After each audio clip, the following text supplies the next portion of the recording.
नमस्कार, मैं हूं शीनम शर्मा। बहुत स्वागत है हमारी खास पेशकश में। शाइस्ता परवीन कहां छिपी है, उसकी मदद कौन कर रहा है? 2 महीने से ज्यादा वक्त बीत गया है, उसके बाद भी उसका सुराग क्यों नहीं लग पा रहा है? शाइस्ता के साथ कई ऐसे गहरे राज छिपे हैं जिसके लिए उसका गिरफ्तार होना बेहद जरूरी है, लेकिन पुलिस अभी तक उसके पास नहीं पहुंच पाई है। और अब पुलिस शाइस्ता के 2 ऐसे मददगारों की तलाश में जुटी है जिनके पास उसके छिपने की पुख्ता जानकारी हो सकती है। कौन से वो 2 मददगार हैं, आपको दिखाते हैं रिपोर्ट।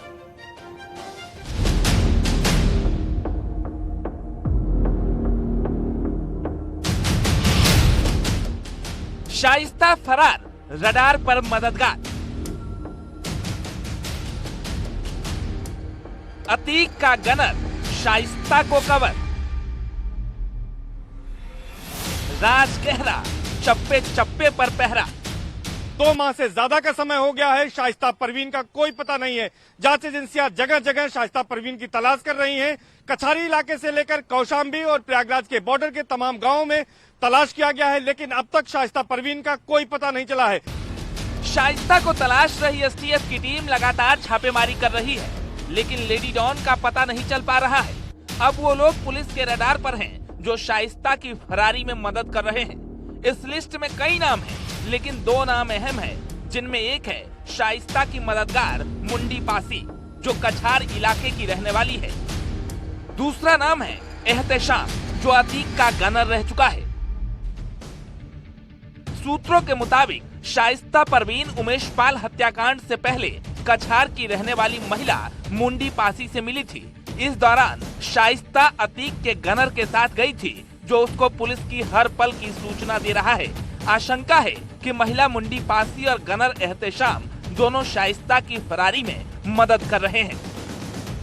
मुंडी पासी पर कई तरीके के आपराधिक मुकदमे दर्ज हैं और जमानत पर रिहा है। ये बात सामने आई है कि मुंडी पासी और वो गनर एहतेशाम शाइस्ता परवीन की मदद कर रहे हैं। जांच में ये भी खुलासा हुआ है कि एहतेशाम चूंकि पुलिस में रहा है, ऐसे में उसको पुलिस के तमाम दांव पेच और छापेबाजी का तरीका पता है। यही एक वजह है कि एहतेशाम शाइस्ता परवीन को लगातार अलर्ट कर रहा है। एहतेशाम पर मुकदमे दर्ज हुए थे, जिसके बाद यूपी पुलिस ने उसको सस्पेंड कर दिया था। शाइस्ता का मददगार कौन है? एहतेशाम यूपी पुलिस का सिपाही रह चुका है। 2004 में अतीक का सुरक्षा गार्ड रहा। राजू पाल हत्या के बाद से वो फरार चल रहा है। उमेश पाल हत्याकांड के बाद मोहम्मद मुस्लिम ने इस पर अपहरण और रंगदारी मांगने का आरोप लगाया है। फिलहाल पुलिस लगातार उन इलाकों में छापेमारी कर रही है जहां शाइस्ता के छिपे होने की आशंका है, और लगातार उन लोगों को तलाश रही है जिस पर शाइस्ता को मदद पहुंचाने का शक है। और इस लिस्ट में अब मुंडी पासी और एहतेशाम को पुलिस ढूंढ रही है।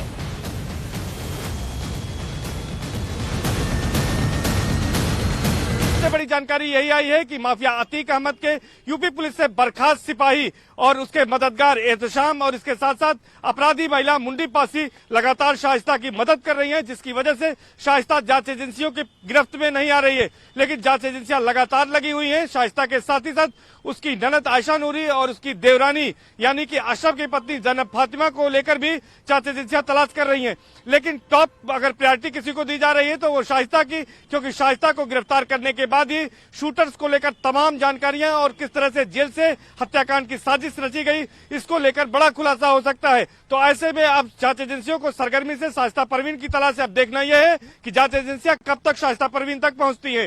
कैमरा पर्सन संजीव मिश्रा के साथ सर्विस दुबे, न्यूज 18 प्रयागराज। तो शाइस्ता जहां रहस्य बनी हुई है, वहीं बब्बाज गुड्डू मुस्लिम कहीं किसी पहेली से कम नहीं है, क्योंकि गुड्डू मुस्लिम लगातार अपना ठिकाना और हुलिया बदल रहा है। हालांकि बंगाल, कर्नाटक, छत्तीसगढ़ समेत 6 राज्यों में पुलिस उसकी तलाश कर रही है, लेकिन उस तक अभी तक नहीं पहुंच पाई है। देखिए बहरूपिया बमबाज क्यों बार बार पुलिस से बचता फिर रहा है। देखिए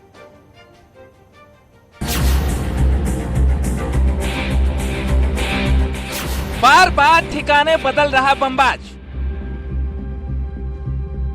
हुलिया बदलकर चकमा दे रहा गुड्डू मुस्लिम। हिंदू नाम रखकर फरारी काट रहा शातिर। बात है कि गुड्डू मुस्लिम की तलाश में जांच एजेंसियां लगी हुई हैं, लेकिन गुड्डू मुस्लिम अभी तक जांच एजेंसियों के हाथ नहीं लगा है, क्योंकि यह शातिर है और बम बनाने में माहिर है। बताते हैं कि बाइक पर बैठे बैठे यह बम चला लेता है। यह पूर्वांचल के कई माफियाओं के साथ भी रहा है और यहाँ पर सबसे बड़ी बात यह है कि यह लगातार मूवमेंट कर रहा है, जिसकी वजह से जांच एजेंसियां इसे गिरफ्तार नहीं कर पा रही हैं। ये नाम बदलने में और हुलिया बदलने में भी माहिर है। गुड्डू मुस्लिम अतीक का बमबाज जो उमेश पाल शूट आउट के बाद से लगातार फरार है।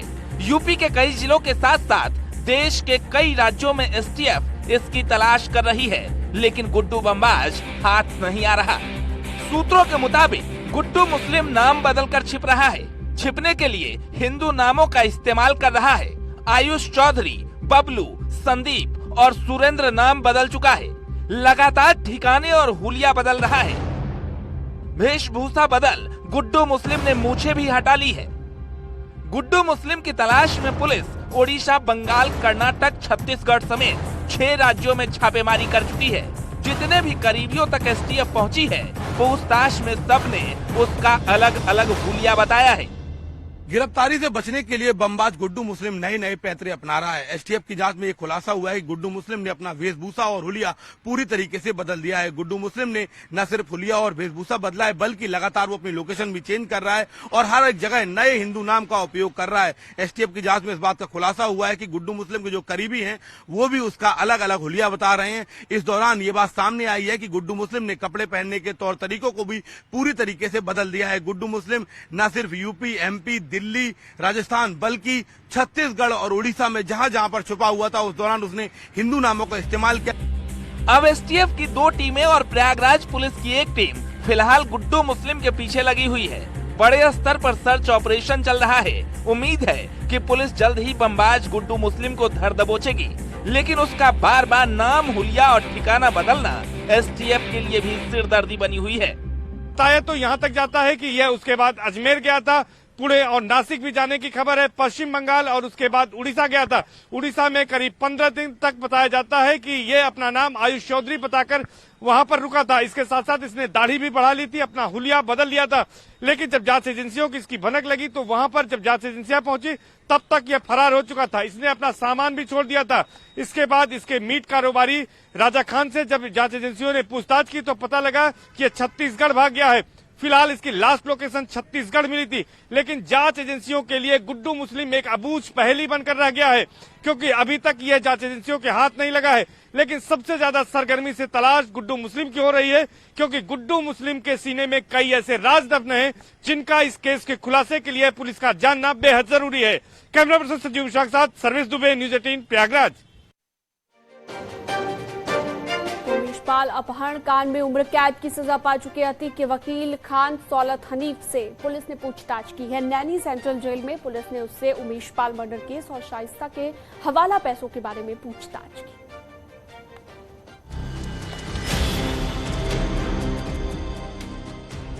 अतीक के अपराध का वो हिस्सेदार जिसे अतीक के साथ ही उम्र कैद की सजा हुई। अतीक का वकील खान सौलत हनीफ। उमेश पाल अपहरण कांड में उम्र कैद के बाद उसे नैनी जेल भेज दिया गया, लेकिन उमेश पाल हत्याकांड में उसकी संलिप्तता के बाद फिर से पुलिस के रडार पर है। दरअसल उमेश पाल हत्याकांड में सौलत हनीफ को पुलिस ने अब आरोपी बनाया है और इंस्पेक्टर धूमनगंज इसी नैनी जेल में सौलत हनीफ से तमाम सवाल पूछने पहुंचे हुए थे। सूत्रों के मुताबिक उमेश पाल हत्याकांड में अतीक के वकील रहे सौलत हनीफ का पुलिस ने बयान दर्ज किया है। इंस्पेक्टर धूमनगंज ने सौलत हनीफ से उमेश पाल हत्याकांड की साजिश से जुड़े कई सवाल पूछे। सवाल नंबर 1, असद को उमेश पाल की तस्वीर क्यों भेजी थी? सवाल नंबर 2, उमेश की तस्वीर भेजने के पीछे मकसद क्या था? सवाल नंबर 3, उमेश पाल मर्डर से पहले या बाद में असद से कब मिले? आखिरी बार असद से कब बातचीत हुई थी? इतना ही नहीं, फरार चल रही शाइस्ता परवीन कहाँ है? ये भी सवाल सौलत हनीफ से पूछा गया। इसी नैनी जेल में सौलत हनीफ उमेश पाल अपहरण कांड में उम्र कैद की सजा काट रहा है। ये व्यक्ति वकील का चोला पहनकर अतीक अहमद का सबसे बड़ा गुर्गा था तमाम मामलों में, जिनमें उमेश पाल हत्याकांड, उमेश पाल अपहरण कांड और शाइस्ता का हवाला कांड में पुलिस को इसके खिलाफ पर्याप्त सबूत मिले हैं। ऐसे में बीते 2 दिनों पहले इंस्पेक्टर धूमनगंज ने इसे उमेश पाल हत्याकांड में रिमांड पर लिया था और उस दौरान ही अब ये पूछताछ का सिलसिला शुरू हुआ है। दरअसल उमेश पाल हत्याकांड में खान सौलत हनीफ और उसके बेटे को भी आरोपी बनाया गया है, क्योंकि इसी के मोबाइल से उमेश पाल की तस्वीर असद को भेजी गई थी। असद अतीक का वो बेटा जो उमेश पाल शूटआउट में गोली मारते हुए नजर आया था, जिसका झांसी में एनकाउंटर हो चुका है। असद के साथ ही पुलिस ने शाइस्ता को दिए हवाला के पैसे के बारे में भी पूछताछ की, क्योंकि हाल ही में एक फोटो आई थी जिसमें सौलत हनीफ को हवाला के पैसों के साथ देखा गया था। चैट में सामने आई थी कि हवाला के वो पैसे शाइस्ता तक पहुंचाने थे। सूत्रों के मुताबिक इसी हवाला के पैसों का इस्तेमाल उमेश पाल मर्डर में किया गया था। सूत्रों की माने तो इससे असद से जुड़े तमाम सवाल पूछे गए और उनमें सबसे अहम सवाल था कि असद के मोबाइल पर सौलत हनीफ ने आखिर क्यों उस उमेश पाल की फोटो भेजी थी, असद से उसकी कब कब मुलाकात हुई और शाइस्ता परवीन को उसने कब कितने पैसे दिए और लास्ट टाइम शाइस्ता परवीन से उसकी बात कब हुई थी। कैमरा पर्सन योगेंद्र के साथ शिवम प्रताप, नेटवर्क 18 प्रयागराज।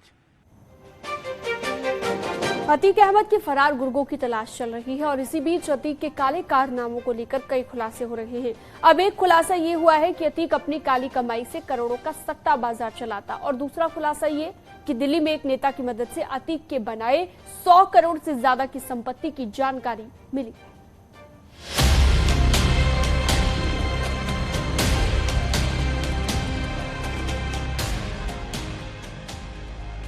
अतीक का सट्टेबाजी कनेक्शन।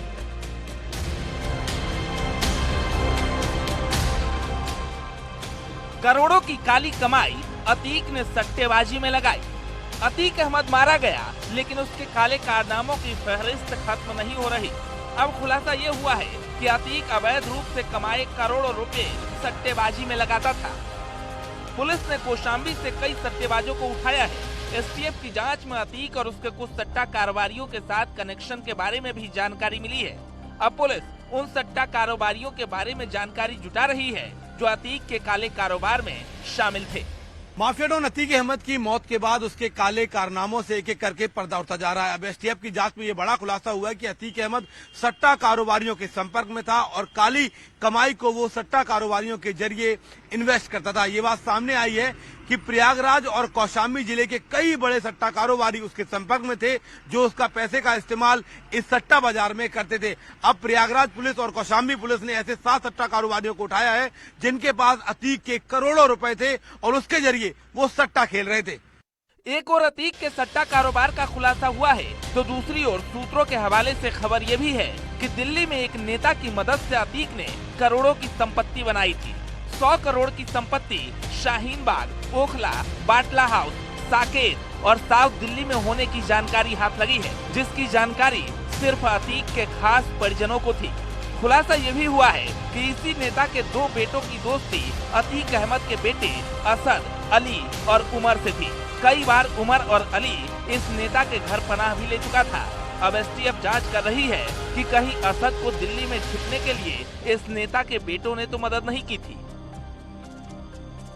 जो की जांच कर रही है एसटीएफ के हाथ एक बड़ी जानकारी लगी है। दरअसल जांच के दौरान ये खुलासा हुआ है कि अतीक अहमद ने दिल्ली के एक नेता की मदद के जरिए दिल्ली के साकेत, शाहीन बाग, ओखला और बाटला हाउस जैसे इलाकों में 100 करोड़ की संपत्ति खरीदी थी। हालांकि जानकारी के दौरान ये बात भी सामने निकल कर आई है कि उसी नेता के दोनों बेटे अतीक के बड़े बेटे उमर, अली और असद के दोस्त थे। एसटीएफ इस बात की तस्दीक कर रही है कि असद जब दिल्ली में था तो क्या उस दौरान उस नेता के दोनों बेटों ने उसकी मदद की और क्या उसको छुपने में, शेल्टर प्रोवाइड कराने में बड़ी हेल्प की है। कैमरा पर्सन योगेंद्र के साथ शिवम प्रताप, नेटवर्क 18 प्रयागराज। और यहाँ रुकते एक छोटे से ब्रेक के लिए खबरें जारी हैं।